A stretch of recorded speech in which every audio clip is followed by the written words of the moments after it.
Hello, my dear viewers. In last video, we are talking about defense and strategic studies and the various names of the subject that is military science, military studies. Now, we are talking about the in ancient India. What is the scope of the military science in ancient time? Military science was generally called Dhanurvidya. There were several gurukuls and ashrams, and in the ashrams, there were several departments. The department that dealt with the military science or military studies. All armies in India, जिसमें elephants और घुड़सवार सेना, पैदल सेना, ये सब होता था. Military education was organized into two types of teaching. First was the individual training of the soldiers. Second was training the army in fighting as a combat unit. Soldiers of sons of kings had to attend Gurukul with all others. सभी को soldiers और जो राजा के पुत्र होते थे उनको अनिवार्य रूप से गुरुकुल में जाना होता था, ट्रेनिंग लेनी होती थी. शास्त्रों के साथ शस्त्रों का भी उनको ज्ञान दिया जाता था. नाउ धनुर्विद्या जो था उस समय पे, ये art of fighting with the enemies with weapons. आप देखोगे धनुर्विद्या का मतलब धनुष बाण वाली विद्या. आज भी ट्रेनिंग होती है. तो उस समय पे मिलिट्री साइंस या मिलिट्री एजुकेशन को धनुर्विद्या के तौर पर हम देखते हैं. Military education was not organised by the state but also by individual teachers in ancient times. प्राचीन भारत में मिलिट्री एजुकेशन न केवल एक राज्य का ही कार्य था उसका प्रबंधन करना, यह इंडिविजुअल टीचर्स भी होते थे उस समय पे जिनको हायर कर लिया जाता था. आपने गुरु द्रोणाचार्य का नाम सुना होगा, जिनके नाम पे भारत सरकार अवार्ड भी देती है, खेल पुरस्कार होते हैं. तो आचार्य द्रोणाचार्य आप महाभारत काल में देखेंगे तो उस समय कौरवों और पांडवों को उन्होंने ट्रेनिंग दी थी. ऐसे ही मिलिट्री ट्रेनिंग कैंप्स भी होते थे प्रत्येक गांव में. In every village there were military training camps where villagers were given military education for self defence.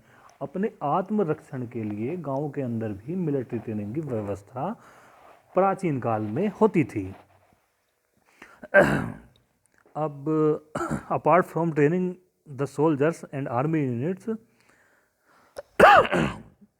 in modern India, there were departments looking after administration of the army units. The officers, men and handlers were taught subject specific to their job. अब वो elephant handler यदि कोई होता है तो उसको elephant के behaviour के बारे में पता होता है, उसको कंट्रोल कैसे करना होता है एलिफेंट को, वो उसको पता होता है, उसको कब खाना है, क्या खाना खिलाना है. तो ये सब एलिफेंट हैंडलर, जिसको महावत कहते हैं हम हिंदी में, उसको पता होता है.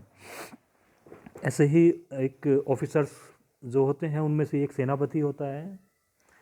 ठीक है, सेनापति were required to have some knowledge about law and justice in order to keep the soldiers discipline. यानी कि सेना के अंदर एक अनुशासन की भावना का ह्रास ना हो. From history of India you may have learned of how armies were formed and how they protected the people of the state. If armies have been there since long and they are an essential part of a society. then it is important to know how armies function and how they should be used by the government. So, what is defense studies? This is defense studies. Defense studies deals with all subjects pertaining to the military or armed forces and how soldiers and king or ruler or uh, are trained in the art of war and war fighting. From Vedic period to modern era, in India, a number of changes happened as we have learned in history. With the Muslim invaders came the Islamic system of learning in madrasas. After the Muslim, British came. They brought the English method of teaching and organizing schools and colleges, while both the Muslims and the British encouraged higher education. The concept of educating soldiers and officers for the military also changed with time. समय समय के अनुसार जो training थी वो भी उसका स्वरूप बदला। मिलिट्री साइंस या डिफेंस स्टडीज है क्या? यह उन सभी विषयों का अध्ययन है जो किसी देश की राष्ट्रीय सुरक्षा, देश की आर्म फोर्सेस से जुड़े हुए अंग हैं। कहने का तात्पर्य यह है कि सैन्य अध्ययन या रक्षा अध्ययन जो समाज से संबंधित सैन्य विचार हो, सैन्य यंत्र हो यानी कि इक्विपमेंट, सैन्य संगठन यानी कि मिलिट्री ऑर्गेनाइजेशन, टेक्निक एवं रक्षा नीति आदि के विकास का अध्ययन करता है। Defence studies deals with the evolution of military thought, military organisation and military administration, military instruments, techniques in relation to the society. रक्षा अध्ययन एक सामाजिक विषय है, मतलब सोशल साइंसेस का एक विषय है जो मानव जाति यानी कि ह्यूमन रेस को समाज में होने वाले, जो सोसाइटी में जो होने वाले युद्धों का यानी कि वॉर का जो कॉजेज हैं, इफ़ेक्ट हैं और जो लड़ने के तरीके हैं युद्ध लड़ने के, और उनके जो युद्ध लड़ने के जो साधन हैं उनके बारे में जानकारी कराता है। रक्षा अध्ययन या डिफेंस स्टडीज विषय के अंतर्गत युद्ध एवं सशस्त्र संघर्ष से संबंधित टेक्निक्स, साइकोलॉजी एंड प्रैक्टिसेस इत्यादि का अध्ययन किया जाता है। अब डिफरेंट नेम्स अलग अलग कंट्री में अलग अलग हो सकते हैं, ठीक है, लेकिन सभी का विषय वस्तु वही है। जैसे कि रक्षा अध्ययन, इसके नाम से ही defence studies and defence and strategic studies नाम से ही क्लियर हो जाता है कि यह डिफेंस स्टडीज़ जो विषय है हमारा, यह रक्षा से संबंधित अध्ययन की बात करता है। इसमें आप राष्ट्र की सुरक्षा की बातें करेंगे, ठीक है ना, समाज से युद्ध का क्या सरोकार है आप उसकी बातें करेंगे, ठीक है। किसी भी विषय की परिभाषा ही एक वो माध्यम है जिससे हम उस विषय विशेष की सीमा निर्धारित करते हैं। मानव जो ह्यूमन रेस है उसका जीवन संघर्ष में रहा है, ठीक है ना। और डिफेंस स्टडीज़ या वॉर स्टडीज़ इन एनिशियंट टाइम से ही हमारे जीवन में कहीं ना कहीं एक जुड़ाव रहा है। सामाजिक जीवन के एक अन्य पहलू भी हैं, जैसे इकोनॉमिक्स हो गया, पॉलिटिकल हो गया, ऐसे ही मिलिट्री साइंस भी हो गया, ठीक है ना। यह राष्ट्रीय सुरक्षा से संबंधित है, यह युद्धों से संबंधित है, यह वॉर स्टडीज से संबंधित है कि युद्धों का अध्ययन किस प्रकार किया जाए, what is the principles of war, what is the causes of war. यह है सैन्य इतिहास, it deals with the military history, military thoughts जो हमारे युद्ध के बारे में जो मिलिट्री थिंक कर रहे हैं उनके बारे में बात करता है। भारत में, प्राचीन भारत में आचार्य कौटिल्य एक महान सैन्य चिंतक रहे हैं, जिनका महान सैन्य ग्रंथ जिसको हम अर्थशास्त्र के रूप में जानते हैं, उन्होंने भी उसमें सेना का जो हमारा मिलिट्री ऑर्गेनाइजेशन, वॉर, युद्ध किस तरह लड़े जाते हैं, दुर्ग जो फोर्ट बनाए जाते थे, ठीक है, वो कितने प्रकार के होते हैं, तो उसमें उन्होंने एक विस्तृत रूप से बताया है। ऐसे ही मिलिट्री ऑर्गेनाइजेशन, जैसे in modern India we are talking about higher defence organisation India. Bharat में भारत का उच्चतर रक्षा संगठन किस प्रकार है, जैसे the president of India is the supreme commander of Indian arm forces.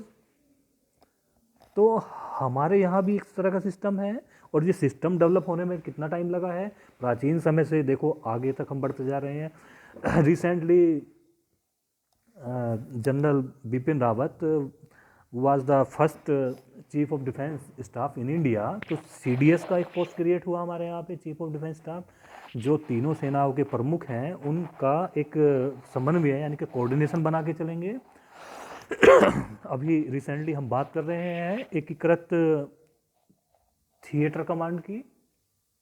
तो थिएटर कमांड का मतलब एक युद्ध के समय पे जो युद्ध का संचालन करने के लिए आर्मी के कोर कमांडर अलग अपनी स्ट्रेटेजी बनाते हैं, नेवी के अलग बनाते हैं, एयरफोर्स के जो कमांडर्स होते हैं वो एक अलग स्ट्रेटेजी बनाते हैं।